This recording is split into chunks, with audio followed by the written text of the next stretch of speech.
Welcome and thanks for joining us. My name is Erik Svan and I'm with you from HUGSI, Sweden.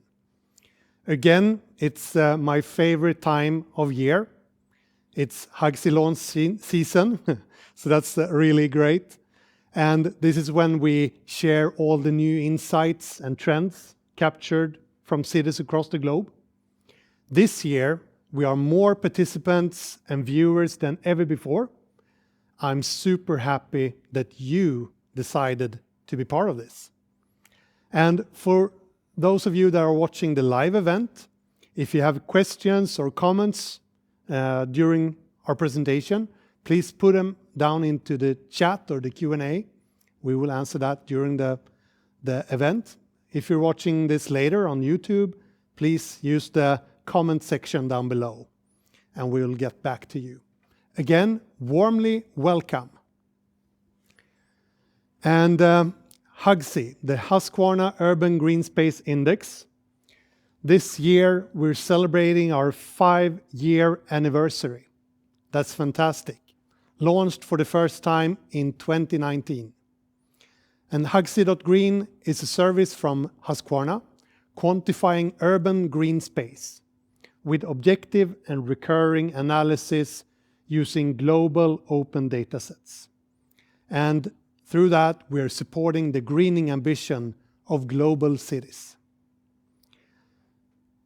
For many of you, this is a repetition, but as I said, we have many new viewers also here. So I want to mention our 6 green KPIs. That's how HUGSI is built up. And every year we survey the cities on their individual prime date. And data is then compiled into these KPIs. The percentage of urban green space, divided into tree canopy cover and percentage of grass cover. To understand more the built-up of the city, we're assessing the urban green per capita and the distribution of urban green space throughout the city. So how well distributed is the green? And finally, also the average health and vitality of the green. Since we do this every year for all these KPIs, you also get these beautiful graphs and trends over time. So that's really cool. That's the essence of HUGSI. But we also need to evolve and develop. So I will mention some of the changes we have done to the method for this year's analysis. And a very important factor for us is the U in HUGSI, the urban part. We're focusing our analysis on the very urban parts of the world. And for this, we have a very strict definition of what is urban. And that definition has not changed. But the core data set that we're using, that comes from the European Commission, it's called the Global Human Settlement Layer. And that's a global data set, meaning that we can use the same data set for all cities joining. And they have now, finally, I would say, done an update to more recent data. Before, we have used the data set with the base from 2015. And yeah, that's a while ago, 8 years since. So there's now an update to that. And not only it includes the new definition of what is urban, but it also has come with an improved granularity of its data. So instead of the 250 meter grids since before, it now has 100 by 100 meter grids.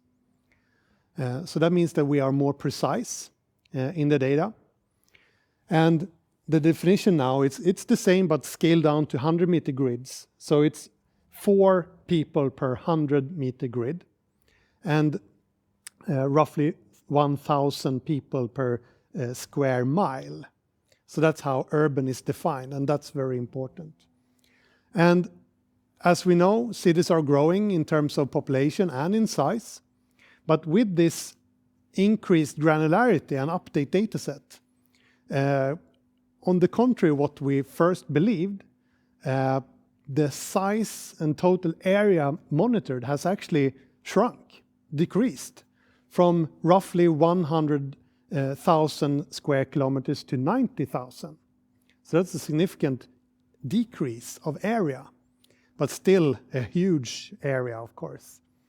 The population, total population of the index has grown from 600 million to 640 millions. Of course, that we have also added new cities, but a majority of this increase is due to the updated data set.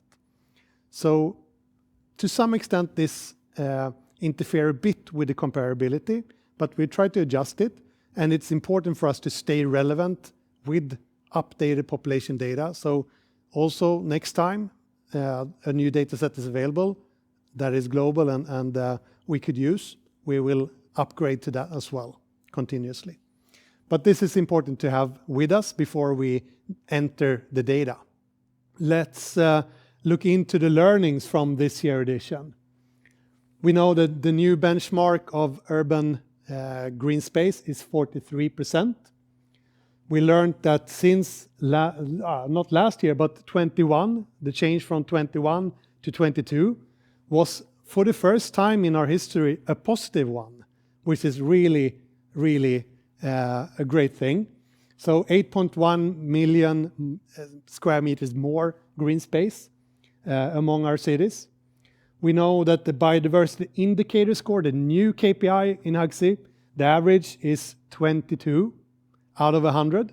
So that's sort of the average among the cities. There are many above that and many below that, of course. We have learned that we have 67 cities that are nature positive, net positive, when we combine the changes affecting vegetation. A great number. The vitality this year, somewhat lower than last year, but still great.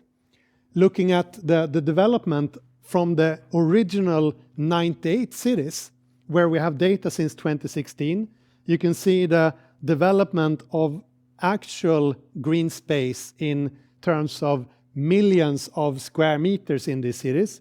We saw a growth and we see a slight decline on those particular cities. But that's sort of a tracker that we have. Percentage-wise, low difference, but in absolute terms, pretty large differences. Sadly, on the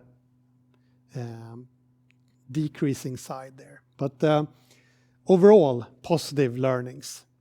Looking at the new features we have presented for you for this year, we know that we have more cities, 279 cities in 61 countries, 9% more cities than last year. We have presented the new globe view. Go in and experience that, give the world a spin, see how it looks.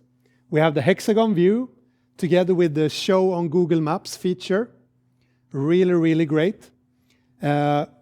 Bringing down to the biodiversity view that we have talked a lot about today, with the nature potential score, the nature connectivity score, the biodiversity indicator score, new KPIs that we bring to the green KPIs of HUGSI. We have the compiled data that will fast track you into start using CBI.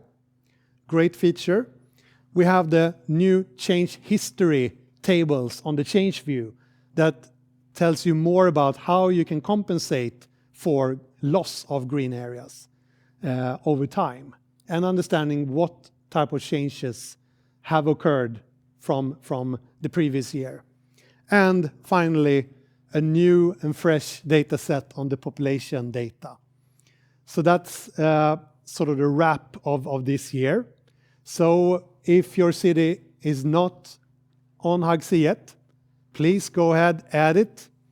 Then you will get your pin on the map and data to follow, along with annual updates and everything that comes with it. It's fantastic. So sign up for a demo. You could do it on the website, and you can meet with me and the team, and we tell you all about how to onboard. So be sure, visit our website, sign up for our newsletter, look us up on LinkedIn. You can follow our LinkedIn page. We have a YouTube channel where this event will be and all the other content that we produce.